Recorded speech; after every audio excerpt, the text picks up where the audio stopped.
Hello.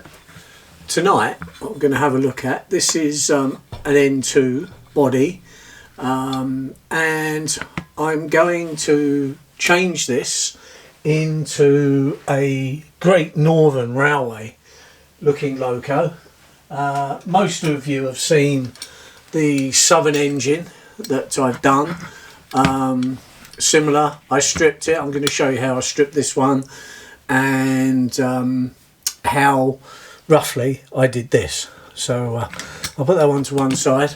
So again, on eBay there's a guy that makes his own transfers to fit a lot of the Hornby Dublo locos, especially the N2, because it lends itself. There are so many different ones, LMS ones, Southern ones, LNER, British Rail with different types of line on the side, so it lends itself to lots of things. It depends on how fussy you want to be. Some people, you know, like to stick exactly to a real loco. Others, like myself, I just like something that looks quite nice and when it's running round, and that's it. So anyway, these are the transfers, as you can see here. They are water slide. There are some instructions. It basically tells you they come with a coating on them. This is the other one with the other numbers on. They come with a coating on them.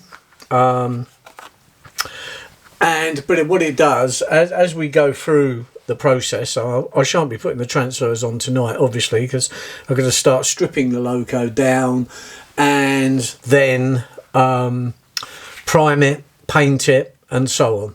I've ordered a colour from a Phoenix Precision paints, because they make authentic colours. So I've ordered Great Northern Railway green, so hopefully it's very similar to these.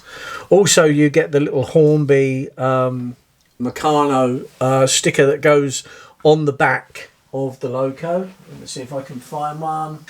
Yes, I can. One of the proper ones. That's it. So as you can see on here, you've got the gold. So you get reproduction ones of those if you want to stick that on there to make it look authentic as well. Okay, so they come on the sheet with them. Right. So what I do normally is to first kind of use a little bit of the green gritted paper and just kind of give it a light rub over to get rid of some of the high spots and the transfer. Not too hard, but later on if there's any real blemishes. So I kind of give it a little bit of rough up so that I use a paint stripper. A bit like a Nitramores. The one I've got is made by a different company, but it smells the same. That's what Nitramores does, but you can get that and put on there. I mean, don't forget this paint's been on there for years, so I just give it a light rub over like this. You also get the lining on the transfers. You get the lining, so that will be fun, because I've never used any of them kind of transfers. So that will definitely be a bit of fun trying that, but I should be doing it live. As you realise, I shoot all my videos live. I don't do any editing, so really what you see is what you get. I think some people like that, but if I was to sit for hours and hours and edit out all the bits that I've done wrong, I'll be there forever. But I model for my own pleasure. I do get lots of pleasure out of doing it. It's just fun, really. Doesn't matter how you want to go about modelling. So you can see the transfers are coming off quite easily there. So yes, and like I said in an earlier video, you can pick these up quite cheaply, and they're just really nice. I just like it. Now, what I use them is a plastic bucket. Like that, and I put the loco in the bottom of it like this, and then I have got the paint stripper, which I'm now just pouring in I bought this tin. I've done one loco with it, which I used about half, and the other half I will do this, because what I do is I just agitate this and just keep using the brush to go over and over. The brush will loosen up in a minute, that's it. Just keep going over and you can start to see some of it coming off already. So it's a bit of a process. You just have to go over it, leave it for a little while, let it kind of soak in, because when it soaks in it starts to kind of burn it off. It doesn't have to be perfect, because you can rub it down with some wet and dry, whatever it is later on, depending on how good you want to get it. I mean, the other one, I didn't take too long. I mean, what I do use afterwards is a coat of an etch primer. And that other loco was only brush painted. I didn't spray it. Some I spray, bits that I've done, and some is perfectly good if you put it on by brush. It doesn't, it depends on what you want to do. So don't get this on your fingers. I've got my glasses on anyway, but don't splash it in your eyes for obvious reasons. So, you know, a little bit of safety. But I think we're all old enough that we can see. So you can now see the paint starting to come off quite easily.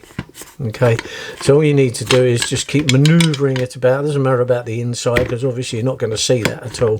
So it doesn't matter. So the more you work it, it eats in, burns the paint off, and then later on you can wash it off under the cold water tap, and then any big lumps that are left you can either put it back in and do it again, or just rub it off with a piece of kind of emery paper, something like that, a very fine grit paper, so there's no scratches, but they do actually clean up quite nicely. So there we are. You can see in a very short space of time that the loco is starting to look good. So I should have some kind of tool here that I can perhaps use to turn it over so that I don't get it on my fingers, because if you've got any cuts it will burn. So I strongly advise that I could have a pair of gloves really, couldn't I, but I'm not one for wearing gloves either much. So there we are, got it on top now. Right, so now we can start, but you can see it comes off quite easily, so it's not really a chore.